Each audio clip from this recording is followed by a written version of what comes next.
ఓం నమ శివాయ. అందరికీ నమస్తేనండి. మీ ఇంట్లో దరిద్ర దేవత ఉంది అని తెలిపే 5 సూచనలు ఇవి. లక్ష్మీదేవికి ఒక అక్క ఉంది. ఆమెని దరిద్ర దేవత అని, జ్యేష్ఠ దేవత అని, అలక్ష్మి అని అంటారు.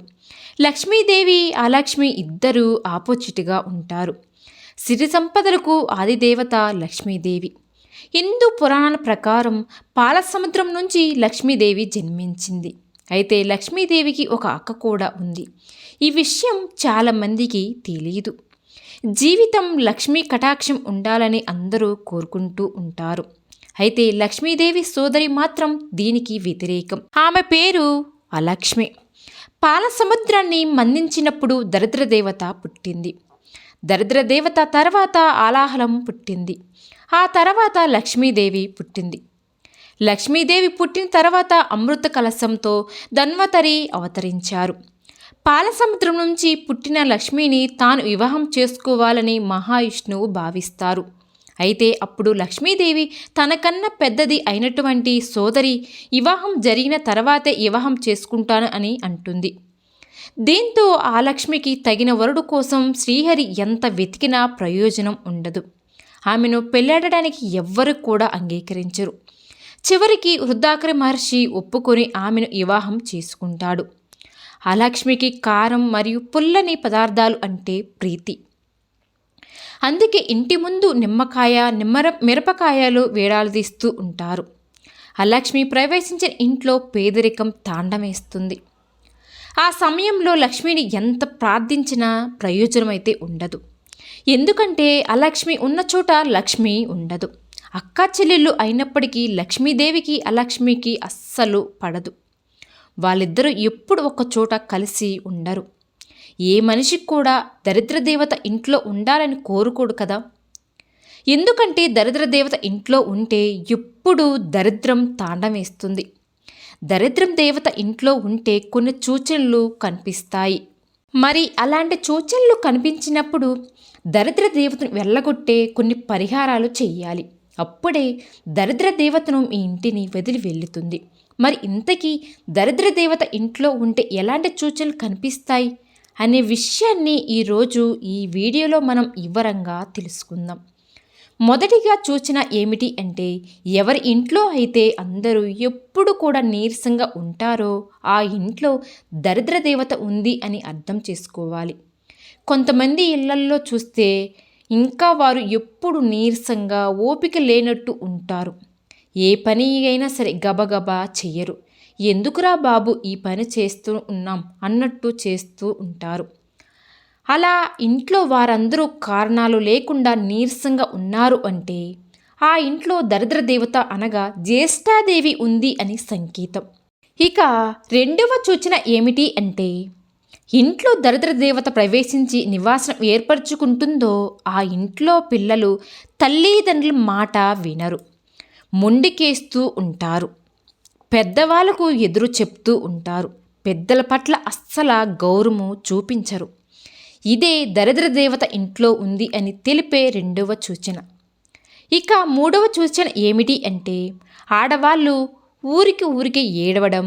ఏ ఇంట్లో అయితే దరిద్ర దేవత ఉంటుందో ఆ ఇంట్లో ఆడవాళ్ళు చిన్న చిన్న విషయాలకే వేడుస్తూ ఉంటారు, చిన్న చిన్న మాటలకే ఏడుస్తూ ఉంటారు.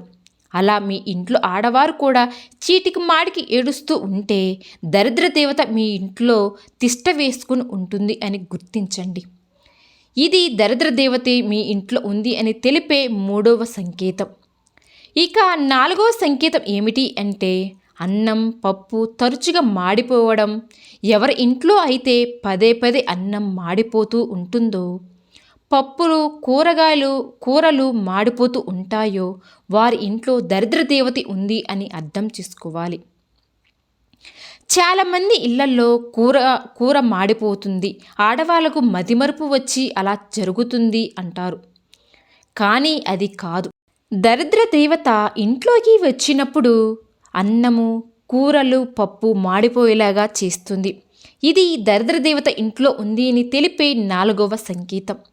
ఇక ఐదవ సంకేతం ఏమిటి అంటే, దుర్వాసన. కొంతమంది ఇళ్లల్లో ఒక రకమైనటువంటి బూజు వాసన దుర్వాసన వస్తూ ఉంటుంది. ఇల్లంతా క్లీన్ చేసినా సరే వాసన మాత్రం పోదు. ఎందుకు అంటే అది దరిద్ర దేవతతో పాటు మీ ఇంట్లోకి వచ్చిన వాసన. మీరు వెన్ని చేసినా సరే ఆ వాసన పోదు. ఇలా దుర్వాసన రావడం అనేది దరిద్ర దేవత ఇంట్లో ఉంది అని తెలిపే 5వ సంకేతం. దరిద్ర దేవత ఇంట్లో ఉండడం వలన మనం ఎప్పుడు కూడా సంతోషంగా ఉండలేము. ఎప్పుడు బాధ ఏదో ఒక మనల్ని పీడిస్తూ ఉంటుంది. మరి దరిద్ర దేవతను బయటకు పంపించాలి అంటే కొన్ని ప్రత్యేకమైన పరిహారాలు చేయాలి. మరి ఆ పరిహారాలు ఏమిటి అంటే, ప్రతిరోజు స్నానం చేసిన తర్వాత ఆశ్చర్యమైన పసుపు కలిపి ఆ పసుపు నీటిలో ఇంట్లో గదులల్లో చల్లాలి. అలా చల్లితే దరిద్ర దేవత తొందరగా ఇల్లు వదిలి వెళ్ళిపోతుంది, లక్ష్మీదేవి వస్తుంది. అలాగే నెలకి ఒకసారి అయినా సరే బూజులు దులిపి ఇల్లు శుభ్రం చేసుకుంటూ ఉండాలి. అలా చేయడం వలన దరిద్ర దేవత ఇంట్లో నుండి పారిపోతుంది. ప్రతిరోజు కూడా అగరబత్తులు వెలిగించండి. దీంతో పాటు ఎండి కొబ్బరి పొడిలో సాంబ్రాణి గుగ్గిళ్ళు కలిపి వారానికి ఒకసారి అయినా సరే ఇంట్లో ధూపం వేస్తే దెబ్బకు దరిద్ర దేవత మీ ఇంట్లో వదిలి పారిపోతుంది. ఎందుకంటే ఈ ధూపం చాలా శక్తివంతమైనది. సూచనలు కనిపిస్తున్నప్పుడు ఈ చిన్న చిన్న చిట్కాలు పాటించినట్లయితే తప్పక దరిద్ర దేవత మీ ఇంటిని వదిలి వెళ్ళిపోతుంది. ఇక ఇప్పుడు అసలు ఏ పనులు చేయడం వలన దరిద్ర దేవత మన ఇంట్లోకి ఆకర్షించబడుతుంది అనే విషయాన్ని కూడా మనం ఇప్పుడు వివరంగా తెలుసుకుందాం. మన జీవితంలో ఎన్నో తప్పులు చేస్తూ ఉంటాం. అవి చిన్నవైనా తెలియకో తెలుసో చేస్తూ ఉంటాం. అవి మన పాలిట శాపంగా మారతాయి. అవే మన ఇంట్లో దరిద్ర దేవత దిష్ట వేసుకోవడానికి ముఖ్యమైన కారణం అవుతాయి. తెల్లవారితే తర్వాత ఎక్కువసేపు పొద్దుపోయే వరకు నిద్ర లేవరు కొందరు. చాలామంది ఇళ్లలో చూస్తూ ఉంటే తెల్లవారిన తర్వాత సూర్యుడు వచ్చాకే నిద్రలేస్తారు. కానీ అలా చేస్తే దరిద్ర దేవత మీ ఇంటిపై తిష్ట వేసుకొని ఆకర్షిస్తూ ఉంటుంది. దరిద్ర దేవత మీ ఇంటి వైపు ఆకర్షింపబడడానికి ఉండాలి అంటే సూర్యోదయం కాకముందే నిద్ర లేవాలి. తెల్లవారకు ముందే ఇల్లు ఊడ్చి కల్లాపు చల్లి ముగ్గు వేసుకోవాలి. సూర్యుడు వచ్చాక కల్లాపు చల్లితే సూర్యుడికి ఆగ్రహం వస్తుంది. అలాగే సూర్యుడు వచ్చే వరకు నిద్రపోవడం కూడా అస్సలు మంచిది కాదు. కాబట్టి దరిద్ర దేవత మీ ఇంటి వైపు ఆకర్షింపకుండా ఉండాలి అంటే ఉదయాన్నే లేవడం అలవాటు చేసుకోవాలి.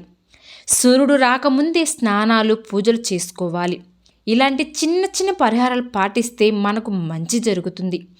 లేకపోతే లక్ష్మీదేవి మీ ఇంటి వైపు కూడా రాదు, మీకు ఇబ్బందులు కూడా ఎదురవుతాయి. అలా ఉదయాన్నే నిద్ర లేచిన తర్వాత దుప్పటి తీసి చక్కగా మడత పెట్టుకొని తర్వాత బయటకు రావాలి. దుప్పటి మంచం మీద పడేయకూడదు. ఏ ఇంట్లో వారైతే దుప్పటి మడత పెట్టకుండా అలా వదిలేసి బయటకు వస్తారో ఆ ఇంట్లోకి కూడా దరిద్ర దేవత ఆకర్షించబడుతుంది. అందుకే మంచం మీద దుప్పటి మడత పెట్టవలసి ఉంది. భోజనం చేసిన తర్వాత అలాగే కూర్చోకూడదు. ఎంగిలి పళ్ళెం అలాగే ఉంచకూడదు కూడా. తొందరగా దాన్ని శుభ్రం చేసుకొని తినాలి. ఆ తర్వాత చెయ్యి కడుక్కోకుండా అలాగే కూర్చుంటే కూడా దరిద్ర దేవత కూడా మనతో పాటు కూర్చుంటుంది. దరిద్ర దేవత ఆకర్షింపబడితే ఇంట్లో వాళ్ళ అనారోగ్యాలు పాలవుతారు. అలాగే జ్యేష్ఠాదేవి మన ఇంటి వైపు ఆకర్షింపకుండా ఉండాలి అంటే మానసిన బట్టలు ఉతికిన తర్వాత స్నానం చేయాలి. బట్టలు ఉతికిన నీళ్లు కాళ్ళ మీద పోసుకోకూడదు. అలా పోసుకుంటే దరిద్ర దేవత పడుతుంది.